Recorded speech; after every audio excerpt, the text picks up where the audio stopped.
for the audience, who are you? What do you do?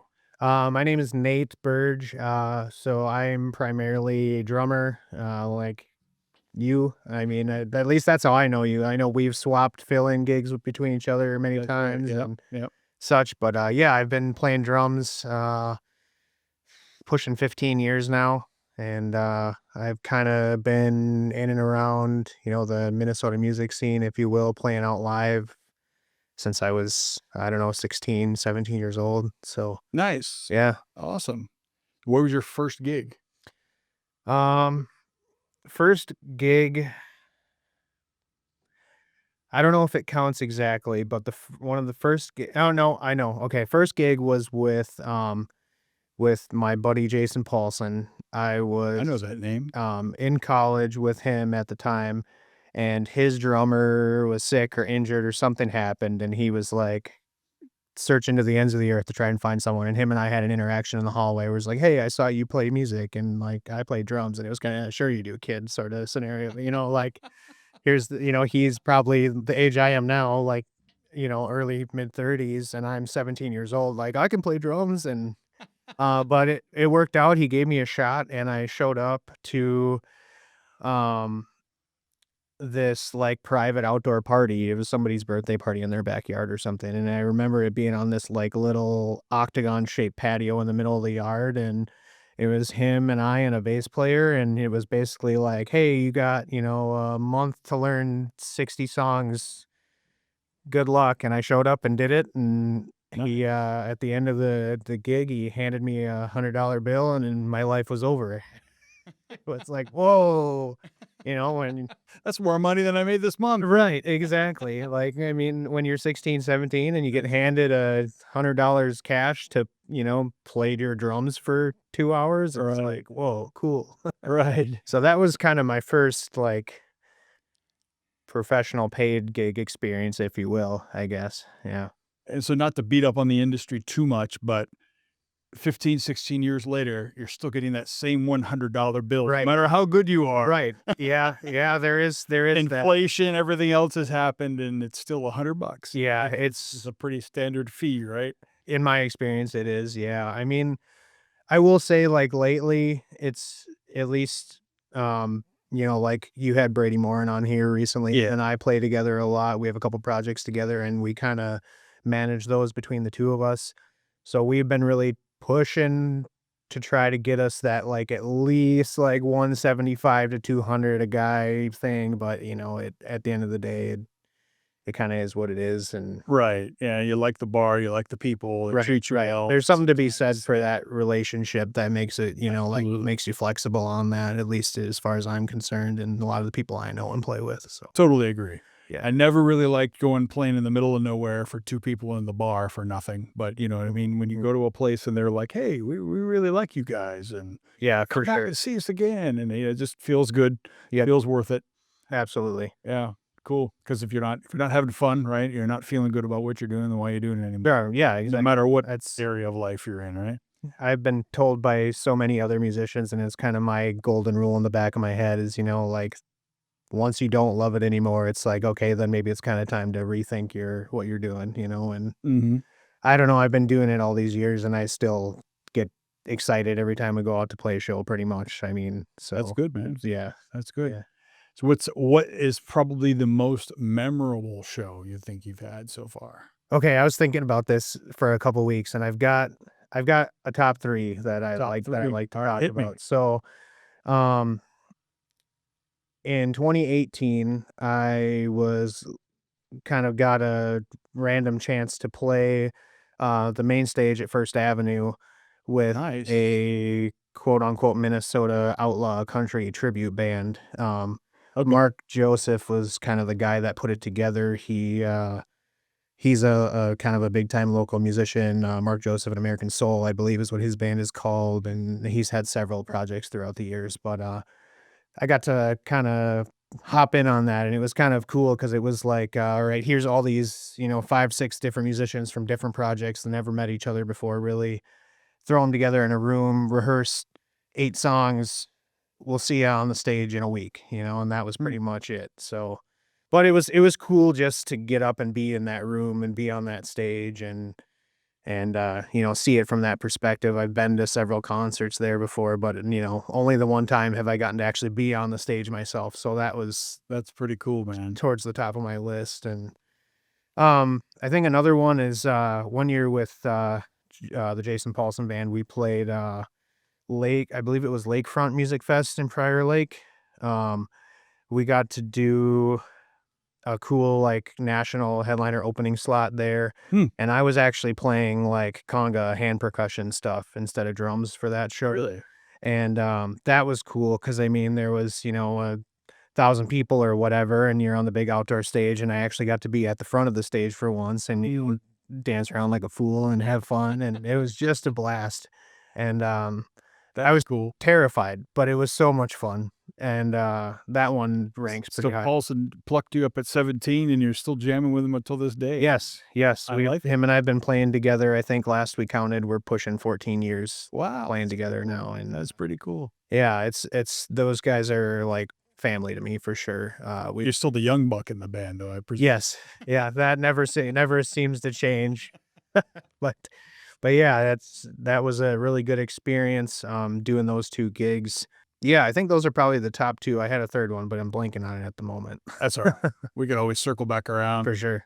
Yeah, cool, man. So, tell me the bigger picture of who Nate is. I mean, you and I talked a little bit offline. You know, I'm into like artsy fartsy stuff and Yeah. creative design and advertising and stuff like that. And I guess you're kind of in the same world. Yeah, a little bit of the same world. My day job is I work at a place called Brand Command Vehicle Wraps in Apple Valley.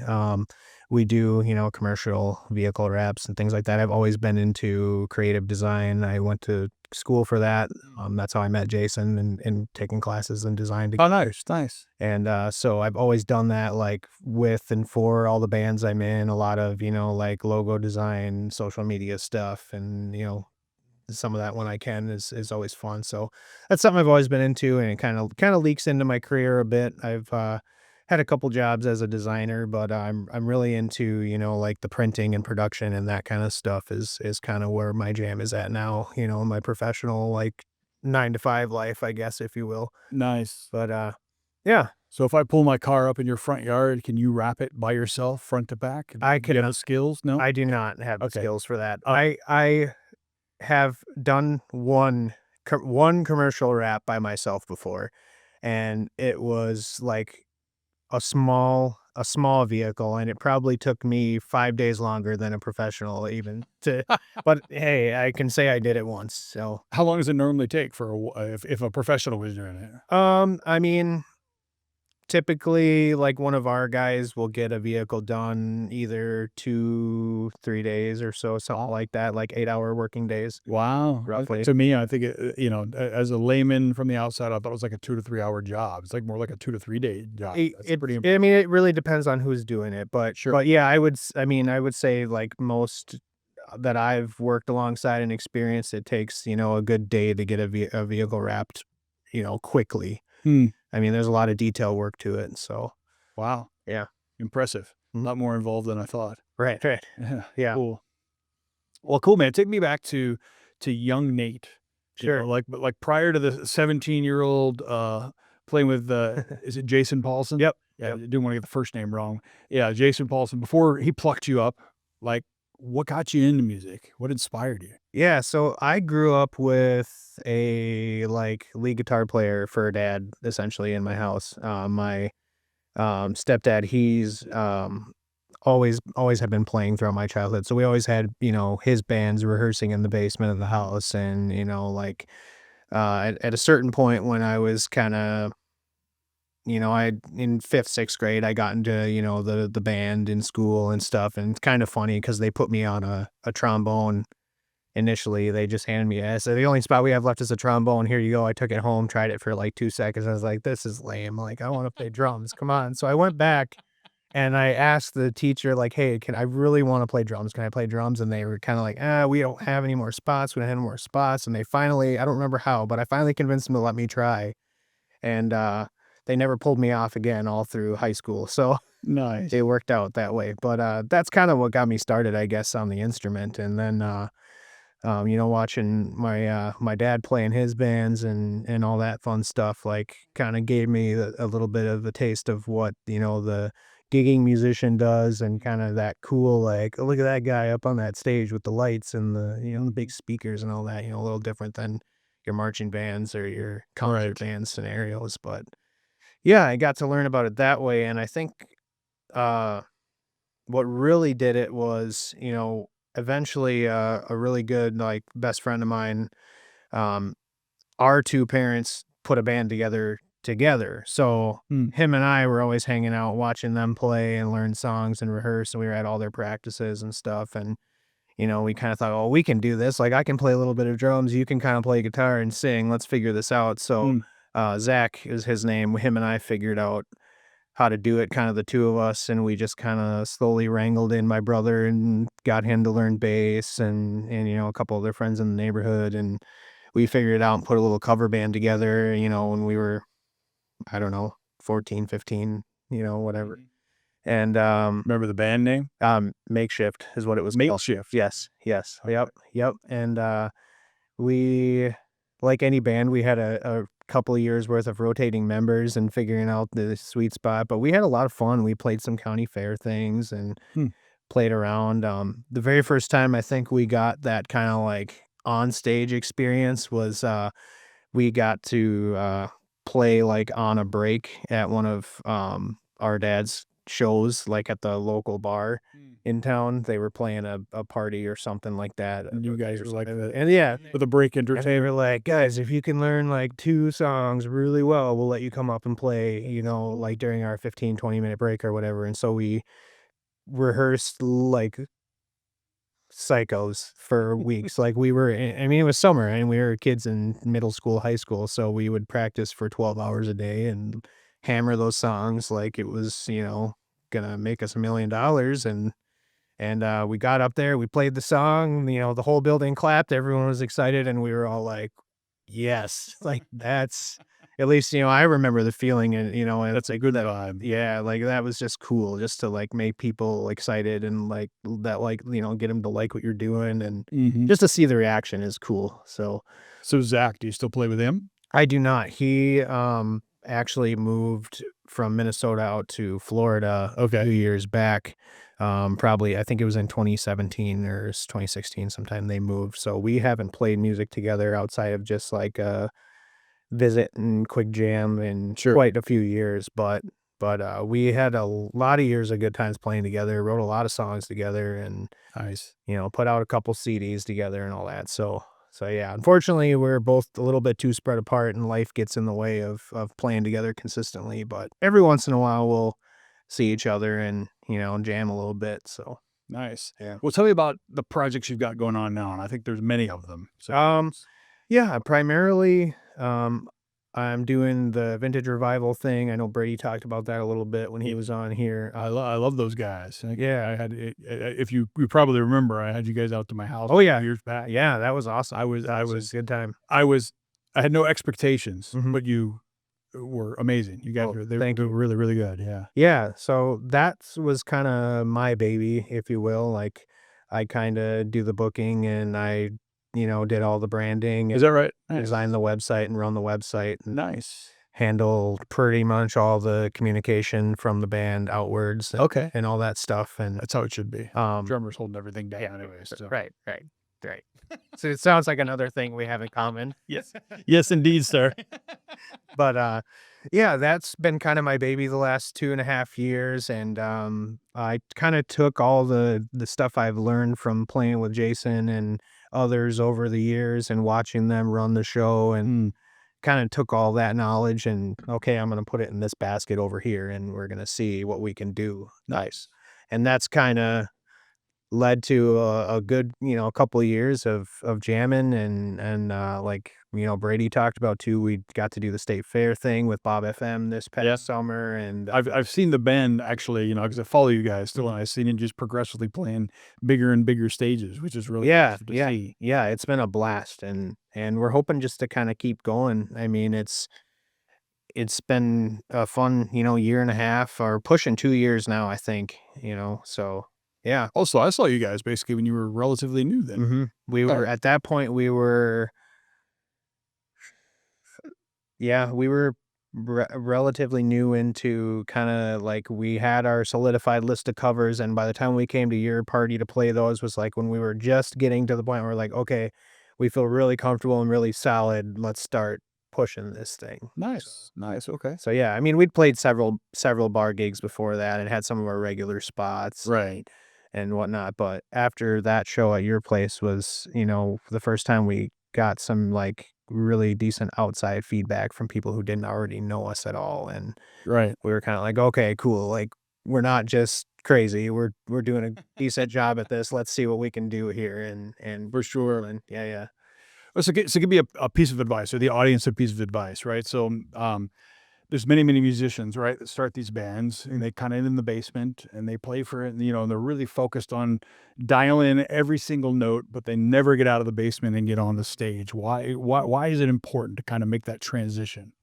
I think at a certain point, like, it's you kinda just gotta take the training wheels off, like, I've met people who they don't wanna leave the basement. Mm, They don't have any desire to get in front of others, and that's a little tough for me to understand because, like, I live for that mm, back and forth with the crowd a little bit. I mean, for as introverted as I am, I'm at the back of the stage for a reason, but I still just love that. I love being able to play and look out and watch people like, "Oh, like, look at that. That's cool." That just fires me up. It's so cool. mm, But I think, you know, just pushing yourself out and doing it is really good for the learning aspect too, because like I would say, half, if not more, of the whole, playing as a live musician and the skill set is stuff is that interaction and being able to carry yourself in a public format and mhm, act professional not only when you're playing on the stage but when you walk in the door and when you talk to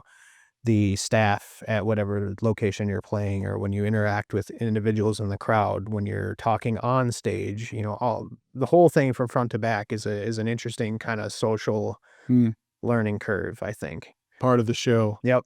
especially for us natural introverts that don't really want to talk to people. Right. It's really amazing. Is like my wife is the most extroverted introvert that I know. Like, Hmm. very difficult to get her to leave the house, but once you have her out of the house and on stage, she literally will not go home. That's It's just like she has to talk to everybody, and then, yeah, you rip her out of there, stick her back at home. She won't go back out again until the next gig, but yeah, yeah, like, all right, come on, it's let's funny how that experience, it's because I think a lot of musicians, honestly, we almost kind of in a way, we hide behind our instrument, go. but it's also a way for us to express ourselves creatively and show people what we can do. Maybe without having to walk up and shake their hand and talk to Yep. them, at least in the beginning, right? 100%. Yeah, it's kind of Yeah. a weird, dynamic, I suppose. Yeah, it's kind of funny you say that because I think you might find this humorous too. But like one of the biggest critiques I've ever gotten, like as a drummer, my whole career, if you will, is that I don't look happy enough. Every show, I would almost be willing to bet at least once a month, if not more, somebody comes up to me at a gig and says, like, "You gotta smile more. Like you don't look happy enough. You look so angry." And it's like, I don't know what to tell you. I'm focused. I'm not. I'm like anything but angry when I'm Mhm. playing. I love Mhm. what I do. Like I'm anything but mad, but sometimes I just can't help that RBF, I guess.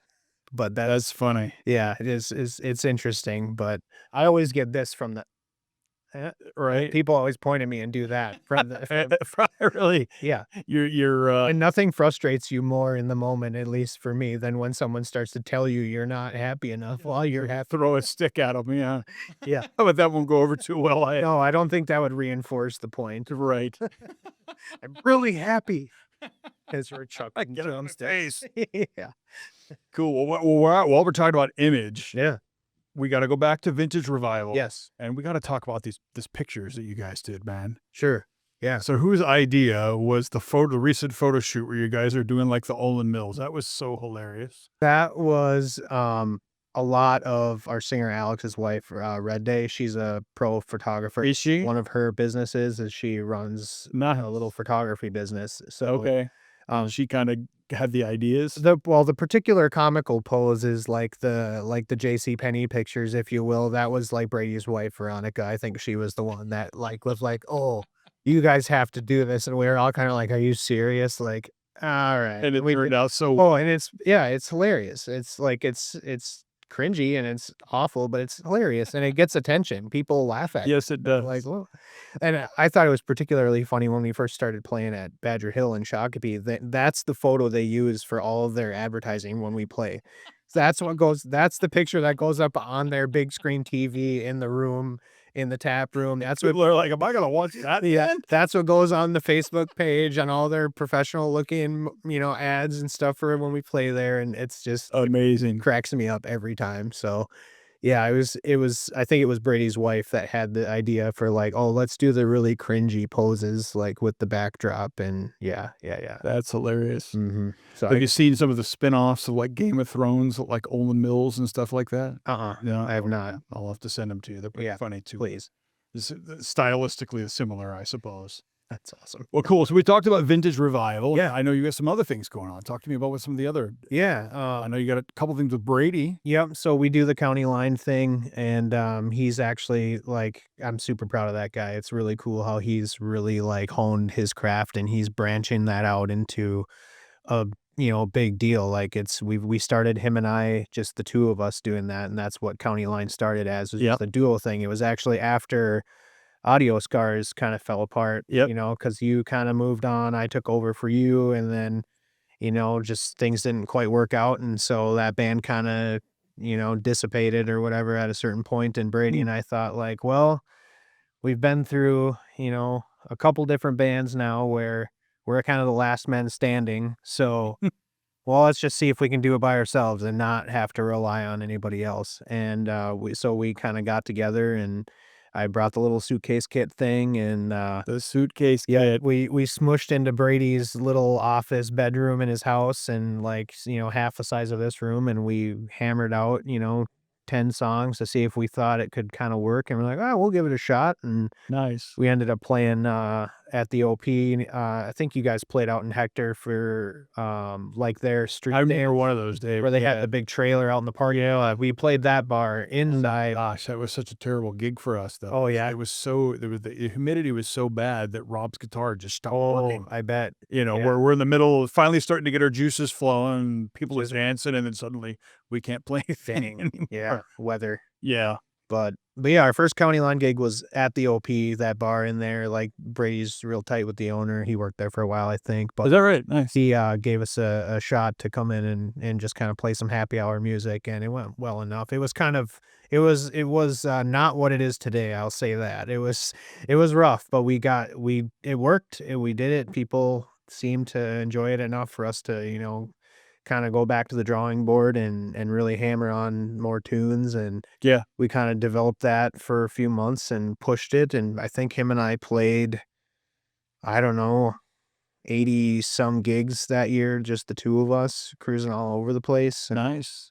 we've been doing it, almost I think pushing 3 years and some change now, and, Okay. now it's kind of evolved lately into a full band, trio, duo. Like, we kinda have all the options, so, like, Oh, is that right? Nice. we'll do the, acoustic guitar, vocal, drum Mhm. duo thing, and then sometimes Brady'll have, like, our lead guitar player, Seth, in Vintage, he'll come and play, and we'll do a trio thing that way, or sometimes just the 2 of them, we'll do, like, a quote, unquote, "guitar duo," Okay. and then, other times we'll have our bass playing buddy, Rocky, he comes in and he'll play bass, and then it turns into a four-piece band, or sometimes Brady and him and I do a trio, and Nice. so we have kind of this Yeah. really versatile project going on that's like Kinda fit into whatever the venue yeah, needs. yeah, and That's pretty cool. with Brady's kinda business background and mentality, it's interesting that it's like it's almost run more like from a business standpoint than a Is that or right? artsy musician standpoint. It's all about, I mean, it's fun. It is about the fun and the times, but it's a lot more focused on the practicality of it and the numbers games and the, Mm.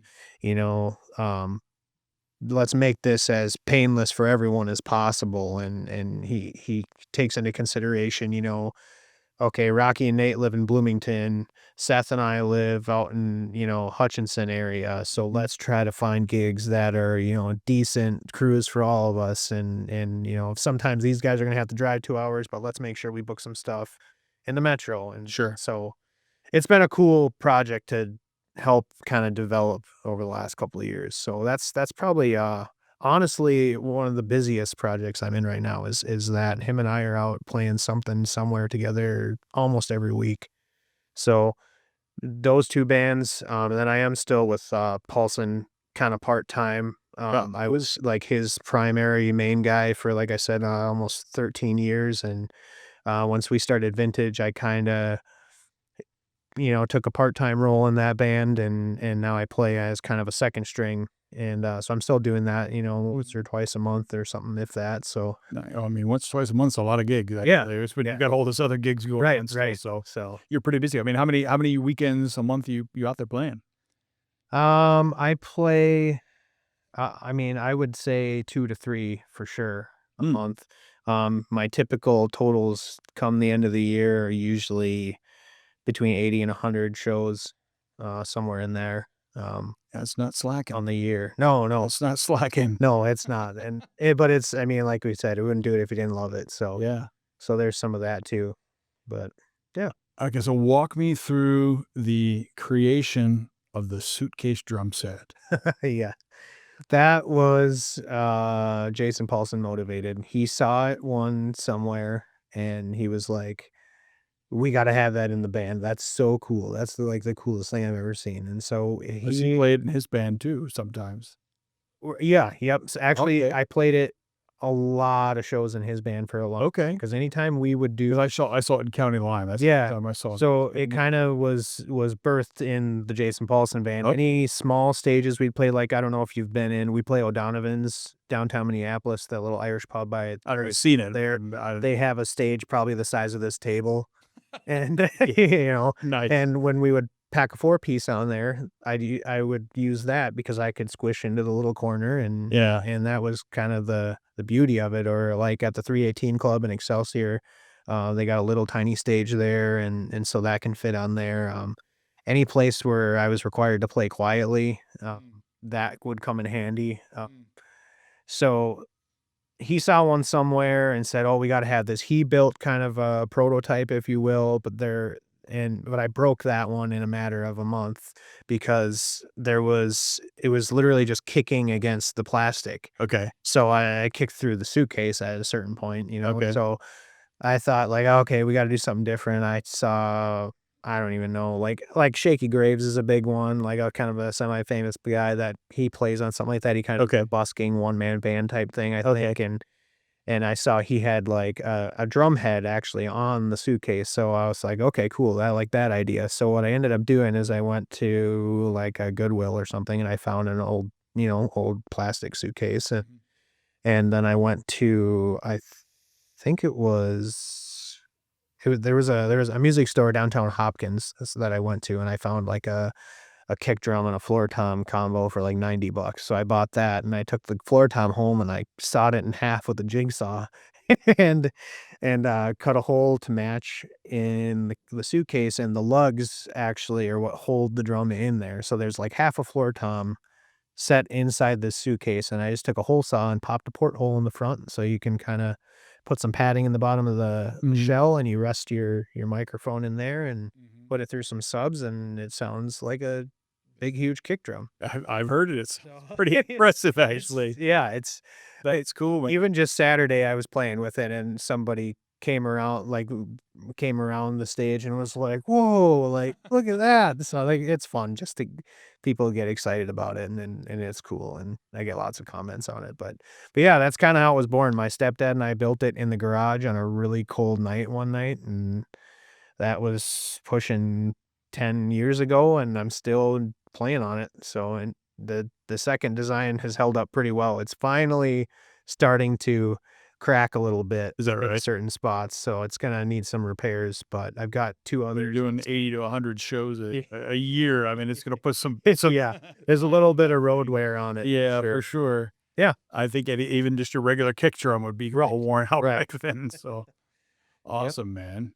So, um, what sort of what sort of music are you playing right now that you feel like kind of inspires you? Um, well, I kind of fell into like the country world in Minnesota, if you will. I mean, I've been born and raised here, and I've never really known much else. But um, as a teenager and a young buck, I despised country music. Like I just thought it was like all I knew was like like the Luke Bryans of the world and what you hear on country radio. I didn't realize there was this whole other spectrum of bluegrass artists and like the Jason Isbells and the Tyler Childers of the world. I didn't realize there was this big branch of alternative country that was going on, so um that's been kind of our focus like in vintage lately. That's kind of what our singer's really into and kind of the vibe we set out for Mhm.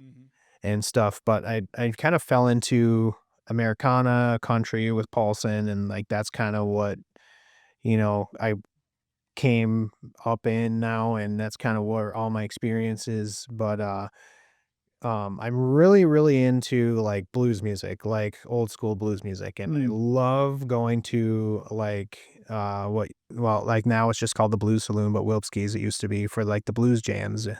I did that.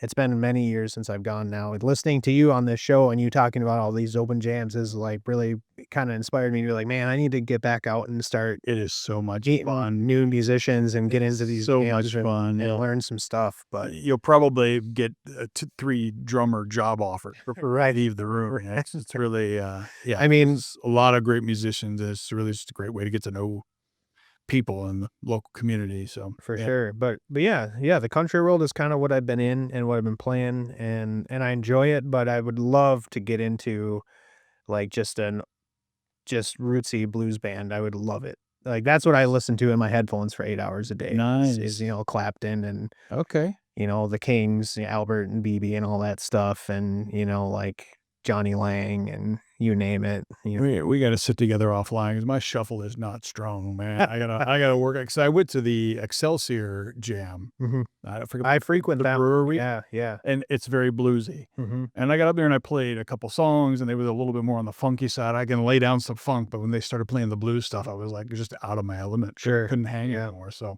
but I want to. I mean, I always like the blues too. Just don't really have the chops for it. Cool. That's how I feel about, like, the rock stuff I see you play because like, I've never taken to, like, the heavy stuff. I love it. It's cool. I like to listen to it. I've just never been a rock drummer. I've played rock music before. I've played in heavy bands, but it's Yeah. never been where I've been comfortable. So I've been thinking to myself like I should strive to, kind of get out of my element a little bit and learn some of that stuff. So maybe we can learn from each other a little bit.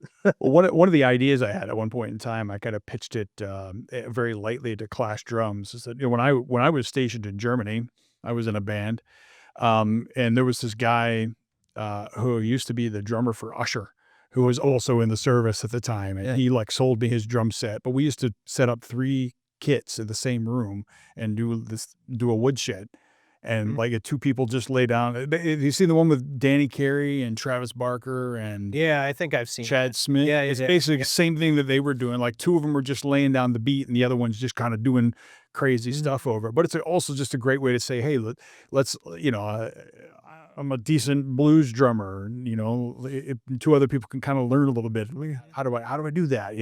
I always thought something like that would be cool. I was telling my wife on the way here, I was like, it'd be really cool, like, to kind of have this kind of back and forth, almost podcasty format, but like if it was done that way, where it's, say we both came in, set kits up, and we talked gear and we talked setup, and we said, okay, cool, here's some of these patterns, here's some of these patterns. What can we learn from each other? Like that sort of scenario always Yeah. seems like so. I think that's a cool idea. And I like to do it at like a drum store too, because like I like cymbals, you know what I mean? Mm. But I've only ever played the cymbals that I can afford to play to have on my Right, kit, right? right. because you can't necessarily go and try out all the cymbals, but I would love to, right? Mhm. Imagine if you did it at a drum store and they would allow you to kind of, as long as you guys are respectful and maybe Mhm. break it, you buy it sort of thing, but like try out all the damn cymbals. So you Yeah. could find out actually like which set of hi-hats really is my voice, Mhm. you know? I thought that would be cool, but yeah, I pitched it to Clash. I'm pitching it again right now. We're gonna do this thing. I think that'd be a great place to do it. I'd totally bring my cameras and the microphones. We could do a whole like kind of class sort of scenario, and I Yeah. think drummers would love it. It probably they do like a drummer karaoke thing. Yeah, I saw that when you posted it, and I was so close to putting my name on the list. Is that right? I was just too nervous to do it. I was like, "Ah, man, I don't know." Like, Yeah. I was worried about looking like a fool, so I I didn't do it. But then Well, I mean, you I'm still get to play whatever you want to right, play, so you I'm get still to pick kind of the kicking song. myself. So But yeah, that's really cool. I was nervous as they hell do getting up that. there. I think I played Cowboys from Hell and Oh, and nice. sped it up a little bit in parts I wasn't supposed to because I was a little nervous. But That's what happens. yeah, yeah, but it was That's fun. awesome. Yeah, I think the guy who I think won that.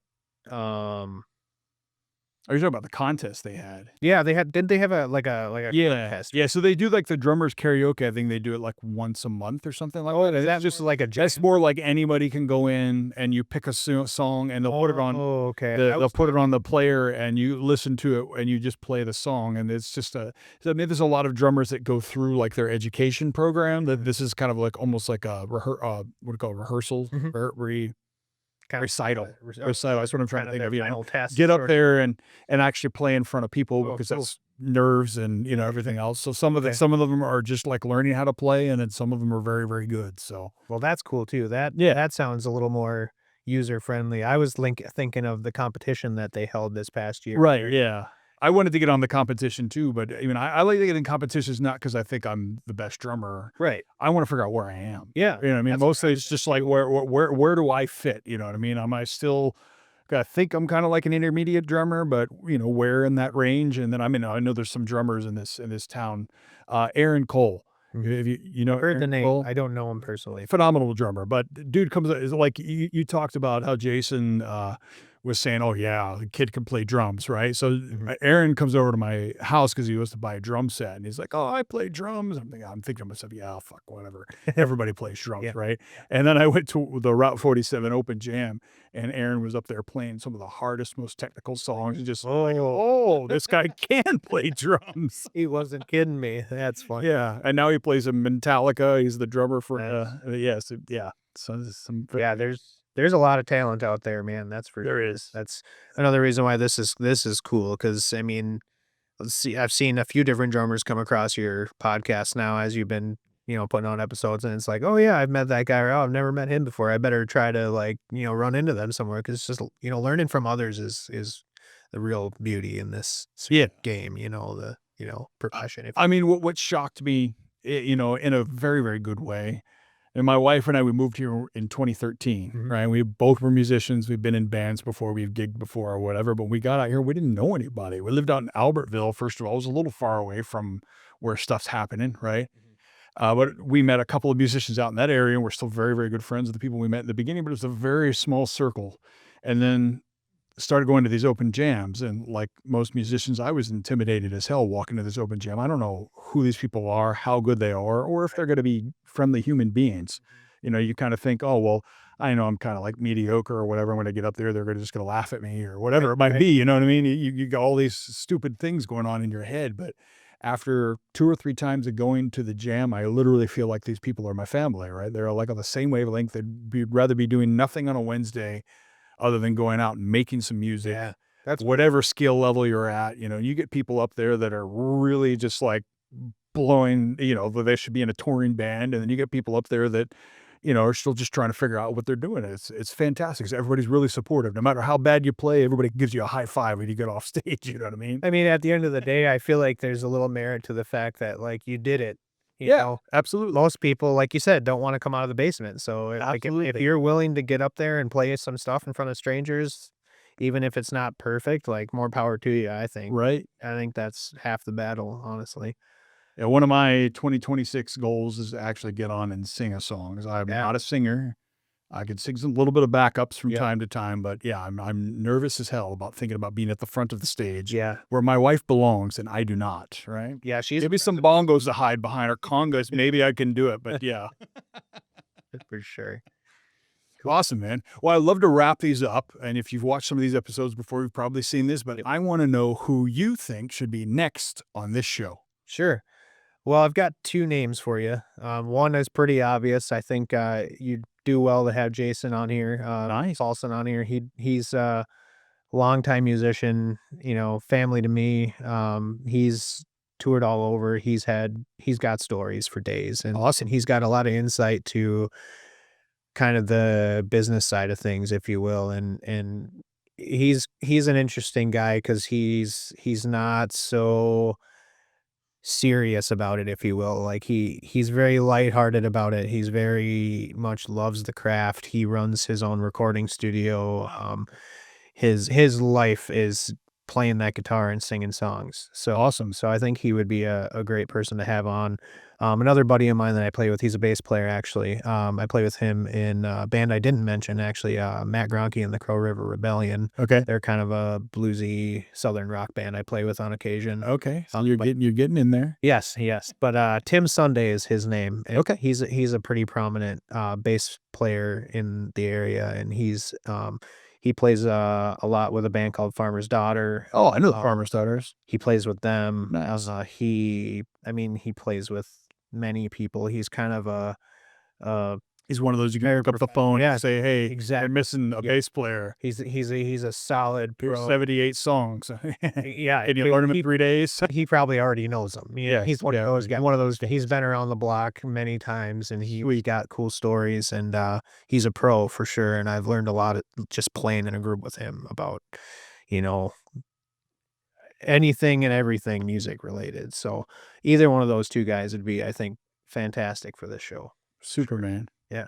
Well, I appreciate you being out here. Yeah, this is a blast. I've been excited about this since Brady's episode, and honestly, since I watched the first one, I've been keeping up on it. And Have you? Like, man, this is cool. That's good to know that we got some fans out there. Oh, yeah. I appreciate that support. Spreading the word. I like it. All right. Awesome, Nate. Thanks, Will.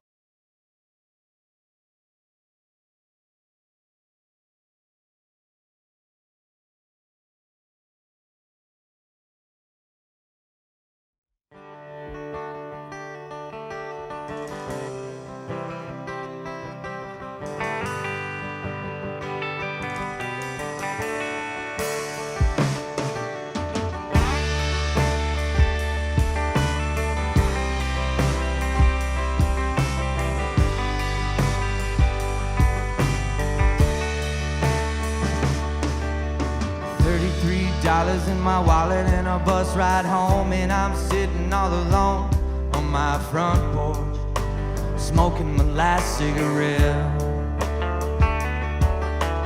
wishing that tomorrow's goodbyes would be easy to say, but it just don't seem that way. Why can't I just roll along through this? Up the fight of my life, trying to stay alive, dodging bullets I just can't hide, running through this fire they call time. Words have power, so mean what you say. Give it what you got, give thanks and walk away. Words have power, so mean what you say. Give it what you got, give thanks and walk away.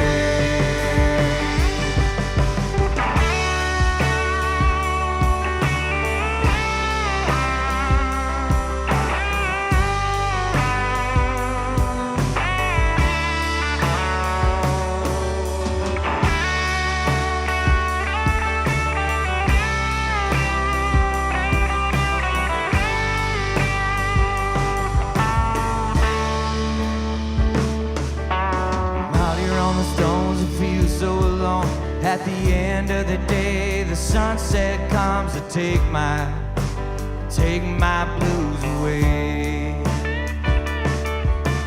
Nobody's gonna throw a fork in my road. Never thought I'd say that I'm better off alone. Done believing that I'll never be good enough. Words have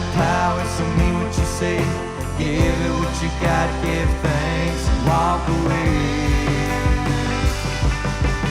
Words have power, so mean what you say. Give it what you got, give thanks and walk away.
$33 in my wallet and a bus ride home, and I'm sitting all alone on my front porch, smoking my last cigarette.